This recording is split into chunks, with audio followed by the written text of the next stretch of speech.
Newlyweds Trisha and Ethan are searching for the house of their dreams, but when they visit the remote manor that once belonged to Dr. Adrian Hale, a renowned psychiatrist who vanished without a trace 4 years earlier, a violent winter storm traps them at the estate, with no chance of escape until the blizzard comes to an end. In search of a book to keep her entertained until the snow abates, Trisha happens upon a secret room, one that contains audio transcripts from every single patient Dr. Hale has ever interviewed. As Trisha listens to the cassette tapes, she learns about the terrifying chain of events leading up to Dr. Hale's mysterious disappearance. Trisha plays the tapes one by one, late into the night.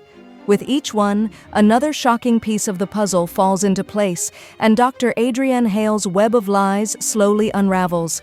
And then Trisha reaches the final cassette, the one that reveals the entire horrifying truth.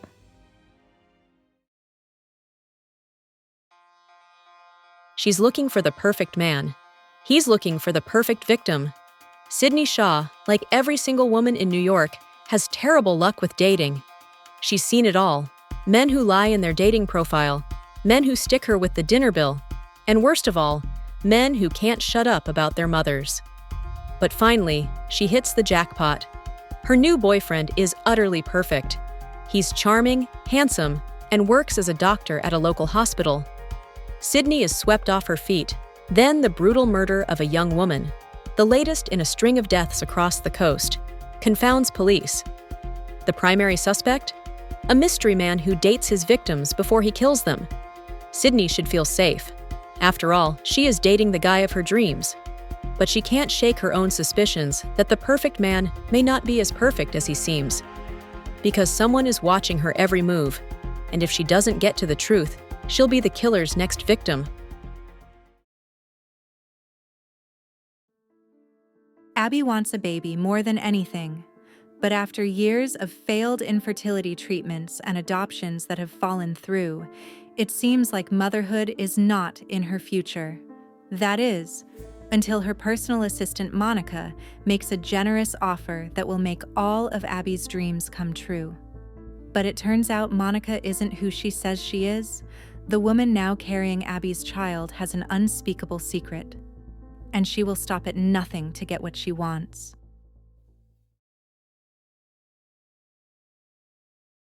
Blake Porter is riding high, until he's not. Fired abruptly from his job as a vice president of marketing and unable to make the mortgage payments on the new brownstone he shares with his fiancée, he's desperate to make ends meet. Enter Whitney. Beautiful, charming, down to earth, and looking for a room to rent. She's exactly what Blake's looking for. Or is she, because something isn't quite right? The neighbors start treating Blake differently. The smell of decay permeates his home, no matter how hard he scrubs. Strange noises jar him awake in the middle of the night, and soon Blake fears someone knows his darkest secrets. Danger lives right at home, and by the time Blake realizes it, it'll be far too late. The trap is already set.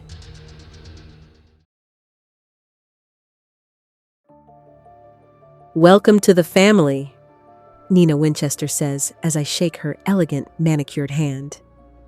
I smile politely, gazing around the marble hallway. Working here is my last chance to start fresh. I can pretend to be whoever I like, but I'll soon learn that the Winchesters' secrets are far more dangerous than my own. Every day, I clean the Winchesters' beautiful house top to bottom. I collect their daughter from school, and I cook a delicious meal for the whole family before heading up to eat alone in my tiny room on the top floor. I try to ignore how Nina makes a mess just to watch me clean it up, how she tells strange lies about her own daughter, and how her husband, Andrew, seems more broken every day. But as I look into Andrew's handsome brown eyes, so full of pain, it's hard not to imagine what it would be like to live Nina's life. The walk-in closet, the fancy car, the perfect husband. I only try on one of Nina's pristine white dresses once, just to see what it's like. But she soon finds out, and by the time I realize my attic bedroom door only locks from the outside, it's far too late. But I reassure myself, the Winchesters don't know who I really am. They don't know what I'm capable of.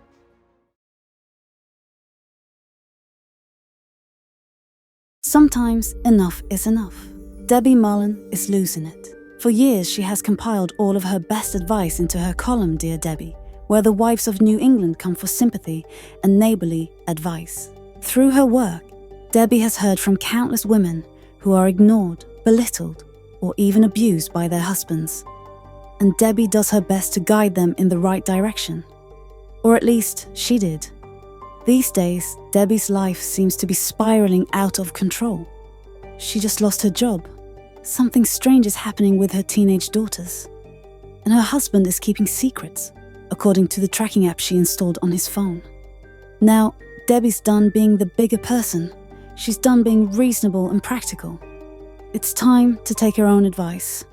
And now it's time for payback against all the people in her life who deserve it the most. Who knows what the storm will blow in? Casey's cabin in the wilderness is not built for a hurricane. Her roof shakes, the lights flicker, and the tree outside her front door sways ominously in the wind. But she's a lot more worried about the girl she discovers lurking outside her kitchen window. She's young, she's alone, and she's covered in blood. The girl won't explain where she came from or loosen her grip on the knife in her right hand. And when Casey makes a disturbing discovery in the middle of the night, things take a turn for the worse. The girl has a dark secret, one she'll kill to keep. And if Casey gets too close to the truth, she may not live to see the morning.